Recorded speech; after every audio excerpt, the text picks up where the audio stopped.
Selamat pagi saudara-saudari di dalam nama Yesus Kristus. Mari kita berdoa sebelum kita membaca firman Tuhan. Kita berdoa. Selamat pagi Bapa, selamat pagi Yesus dan Roh Kudus. Terima kasih Bapa untuk pagi hari ini. Kami akan mendengarkan firman Tuhan sebelum kami melakukan aktivitas kami. Tuhan sertai berkati kami. Berkata-katalah ya Bapa melalui hamba-Mu. Di dalam nama Yesus kami berdoa. Haleluya. Amin. Saudara-saudari, dalam nama Yesus Kristus, firman Tuhan kita baca Filipi 4 ayat 7. Damai sejahtera Allah yang melampaui segala akal akan memelihara hati dan pikiranmu dalam Kristus Yesus. Saudaraku, mengapa kita sulit untuk merasa damai? Hal ini biasanya terjadi ketika ada masalah yang masuk ke dalam pikiran kita. Bisa berisi masalah atau ancaman jika terjadi sulit bagi kita untuk menghadapi atau melawannya. Contoh sederhana saudaraku, ketika sudah menginjak membayar biaya sekolah anak-anak, sementara gaji kita tidak tetap, maka kita akan gelisah ketika sudah mendekati tanggal tersebut. Contoh yang lain, ketika kita ada sakit penyakit yang kita tidak tahu kapan bisa sembuh, kita mulai khawatir, kita mulai gelisah. Ya, semua masalah yang mengandung ketidakpastian yang tak bisa kita atasi bisa membuat kita khawatir. Lalu bagaimana kita bisa damai di tengah masalah yang terus menghantui kita?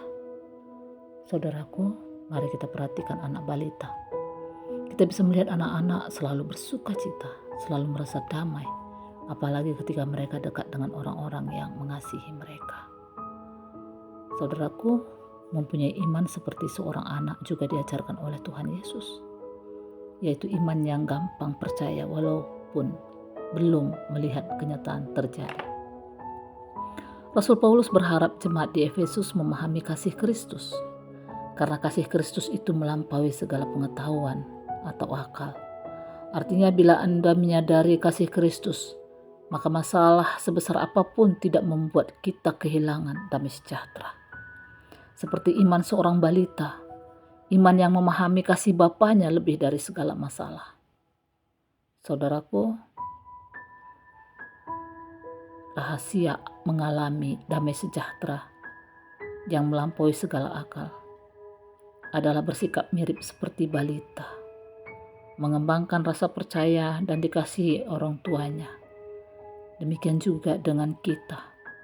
Ketika kita meyakini bahwa kita begitu rupa dikasihi Kristus, maka kasihnya itu akan menghilangkan segala kekhawatiran yang melampaui segala pengetahuan. Ingat, Tuhan adalah Bapa yang baik bagi anak-anaknya. Tak ada Bapa yang memberi ular saat anaknya meminta ikan, atau memberi batu saat anaknya meminta roti. Tuhan sangat mengasihi kita semua. Amin.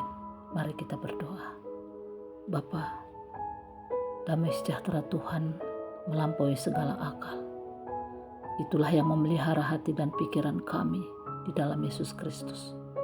Ajar kami Bapa untuk menjalani hari-hari kami dengan tetap fokus kepada kasih-Mu. Fokus karena Yesus selalu menyertai kami. Walaupun dalam dunia ini penuh dengan ketidakpastian, penuh dengan masalah, tapi kami yakin bersama Tuhan kami mampu melewatinya. Terima kasih Bapa, hari ini Engkau berkati kami. Apapun yang terjadi, kami terus memandang dan merasakan kasih Tuhan hadir dalam hidup kami. Di dalam nama Yesus kami berdoa. Haleluya. Amin.